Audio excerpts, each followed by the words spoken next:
Hi, I'm Ethan McSweeney with InMaricopa, and I'm here today with the Maricopa Police Chief, Stahl, talking about the aftermath of a week of police shootings and violence against police officers in Dallas, Texas. So I just want to ask, in the aftermath of these, shootings of African American citizens in Minnesota and Louisiana, and the killing of the 5 police officers in Dallas, the Dallas police chief said that his department rarely feels community support. So have you served in departments where you have felt that that was the case and that community support just wasn't there? Thanks for having me, Ethan. I appreciate it. To answer your question, absolutely not. I have not worked for an agency that has not felt community support. And I'll speak specifically about the city of Maricopa.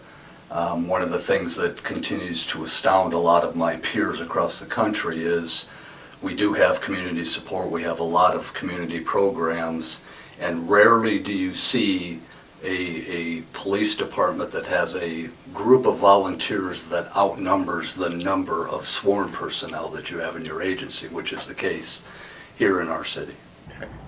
All right, so MPD knows that community tensions do arise when there are police shootings or officer-involved shootings. So what do you feel are the best ways for a department to work through that, given the constraints of an ongoing investigation? Well, again, that's also a multifaceted answer. The other night, there's no question. Police officers are apprehensive. They have a lot going on in their mind based on what has happened in Dallas and based on what has happened across the country. To have open discussion with them is extremely important. To let them know that they're supported in their community is extremely important, but also to let them tell me and each other, here's my fears, here's what my wife said when I left the house tonight, here's what my kids said when I left the house tonight, here's the fears we have as human beings. But I will tell you, and I'll tell the community, everybody strapped up that night and came to work. Nobody called in sick. Was there apprehension? Absolutely, there was apprehension. But they all came to work. They strapped on their uniform, knowing that this uniform is the target of some angst around the country right now. And they uniformed up and they went and protected the citizens of the city of Maricopa. Okay. And have you talked to your police officers just since Dallas where they might feel that they are now targeted in their community? Yes, great question. In fact, Friday night after the vigil, I went out and rode with some of the officers and went to some calls with some of the officers, and we had some conversations about that, yes. Okay. And, racial tensions in Maricopa are not like what they're like in many other communities across the country, but would you say you support the Black Lives Matter movement? I don't like tags. I don't like tag phrases. So to support one cause or another has never been what I'm about. When we're police officers, we value all lives. We are there to protect suspects and victims.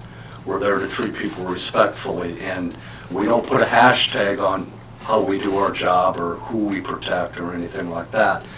It is our service that we have to provide to everyone. So I don't like putting hashtags on it or anything like that. The words themselves are absolutely true. Some of the meanings behind them and some of the politics behind the scenes and stuff, I'm not about hashtags and probably never will. Okay. So we talked about creating a good relationship between police and the community. How do you maintain that over time as issues change and people change and as new residents move in, especially here in Maricopa, and new police officers come in then? It's not an easy answer.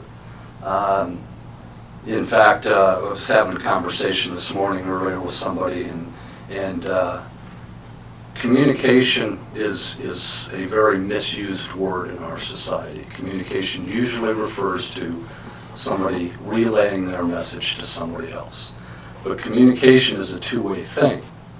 And I learned a long time ago in a class that I took, communication is 80% listening, 10% clarifying the message that's being given to you, and another 10% of responding to that message. I think we all, and obviously police officers are at the forefront every single day, we all need to do a better job of listening. Hear the message, clarify the message, and then apply a solution together. And I think that's what the Maricopa Police Department has really done a good job of in getting in front of things before they become an issue. Our community policing philosophy for the last 4+ years that I've been here has been get out of your car, talk to people, find out what they want in their community as far as police officers and police service, and see if we can apply that with our very limited resources that we have.